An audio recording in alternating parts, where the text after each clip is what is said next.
ভারতের আকাশে আজ যে নামটি সবচেয়ে বেশি শোনা যায়, যে বিমান সংস্থার নীল রঙের বিমান চোখে পড়ে যায় প্রায় প্রতি মুহূর্তে, তা হলো ইন্ডিগো।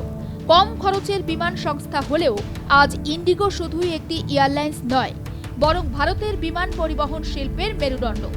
2006 সালে যাত্রা শুরু করে 2023-25-এর মধ্যে এসে 17 বছরের দীর্ঘ পথ পেরিয়ে আজ ইন্ডিগো দেশের বৃহত্তম বিমান সংস্থা।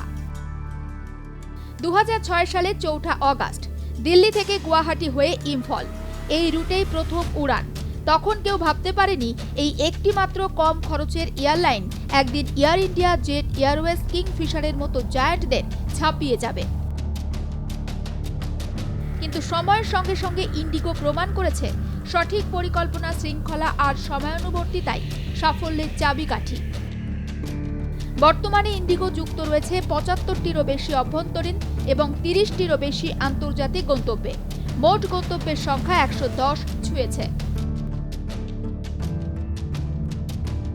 শুধু তাই নয়, 50 কোটিরও বেশি যাত্রী পরিবহন করা ভারতের একমাত্র বিমান সংস্থা ইন্ডিগো। আজ যাত্রী ধারণ ক্ষমতা নিরিখে ইন্ডিগোর বাজার দখল 65%-এরও বেশি। অর্থাৎ দেশের প্রতি 3 জন বিমানে যাত্রী ওঠার মধ্যে 2 জনই ইন্ডিগো যাত্রী।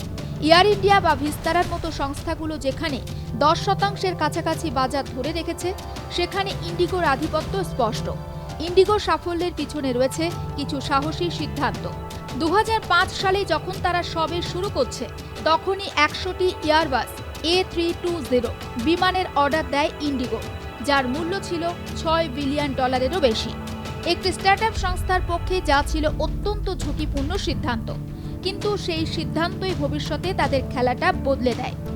একই ধরনের বিমান ব্যবহারের ফলে মেইনটেনেন্স খরচ কমে, পাইলট ও ক্রু ট্রেনিংয়ের কাজ সহজ হয়। পাশাপাশি একটাই ক্লাস, ইকোনমি, কোনো ফ্রি খাবার নয়, ইন ফ্লাইট এন্টারটেনমেন্ট নয়, সব মিলিয়ে খরচ নিয়ন্ত্রণে রাখার নিখুঁত মডেল তৈরি করে ইন্ডিগো। 2009 সাল থেকেই ইন্ডিগো লাভজনক। এমন এক দেশে যেখানে একের পর এক বিমান সংস্থা বন্ধ হয়ে গেছে, air Deccan, air mantra, Kingfisher, jet Airways, সেখানে দীর্ঘদিন লাভ ধরে রাখা ইন্ডিগোর সবচেয়ে বড় সাফল্য। চলুন এক নজরে দেখে নেওয়া যাক ইন্ডিগো যাত্রার গুরুত্বপূর্ণ মাইল ফলক। 2006 সাল প্রথম উড়ান দিল্লি, গুয়াহাটি, ইম্ফল। 2011 সাল প্রথম আন্তর্জাতিক উড়ান দুবাই। 2016 সাল বহরে যুক্ত হয় A320 নিও। 2017 সাল এটিআর বিমানের অন্তর্ভুক্তি, দিনে 1000 ফ্লাইট পরিচালনার রেকর্ড।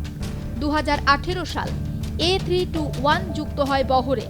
2022 সাল 100তম গন্তব্য সংযোজন, 3 পয়েন্ট ল্যান্ডিং চালু। 2023 সাল একদিনে 3 লক্ষ যাত্রী পরিবহন, 500টি এয়ারবাস বিমানের ঐতিহাসিক অর্ডার। শুধু দেশে নয়, আন্তর্জাতিক ক্ষেত্রেও দ্রুত পা বাড়াচ্ছে Indigo. Kenya, Indonesia, Georgia, Azerbaijan, Uzbekistan, Kazakhstan, একাধিক নতুন দেশে সরাসরি ফ্লাইটের ঘোষণা এসেছে। দিল্লি থেকে তিবিলিসি, বাকু, তাশখান্ত, আলমাতির মতো গন্তব্য যুক্ত হচ্ছে মানচিত্রে। বিশ্বের সর্বাধিক সক্রিয় দৈনিক ফ্লাইট পরিচালনাকারী বিমান সংস্থার তালিকায় বিশ্বে 8ম স্থানে রয়েছে ইন্ডিগো। প্রতিদিন গড়ে 1819টি ফ্লাইট। এই সংখ্যায় তারা টার্কিশ এয়ারলাইন্সকেও পিছনে ফেলেছে। সবচেয়ে গুরুত্বপূর্ণ বিষয়, ইন্ডিগোর অন টাইম পারফরমেন্স এবং নিরাপত্তার রেকর্ড। সময় মতো উড়ান, সময় মতো অবতরণ, এটাই তাদের ব্র্যান্ড আইডেন্টিটি। সাধারণ যাত্রীর কাছে নির্ভরযোগ্যতাই ইন্ডিগোর সবচেয়ে বড় শক্তি। রাকেশ গাঙ্গওয়াল এবং রাহুল ভাটিয়ার স্বপ্ন ছিল ভারতের সাধারণ মানুষের জন্য সাশ্রয়ী এবং নির্ভরযোগ্য বিমান পরিষেবা। 17 বছর পর দাঁড়িয়ে বলা যায়, সেই স্বপ্ন শুধু পূরণ হয়নি, বরং ভারতের আকাশে ইতিহাস তৈরি করেছে ইন্ডিগো। ব্যুরো রিপোর্ট, আর প্লাস নিউজ।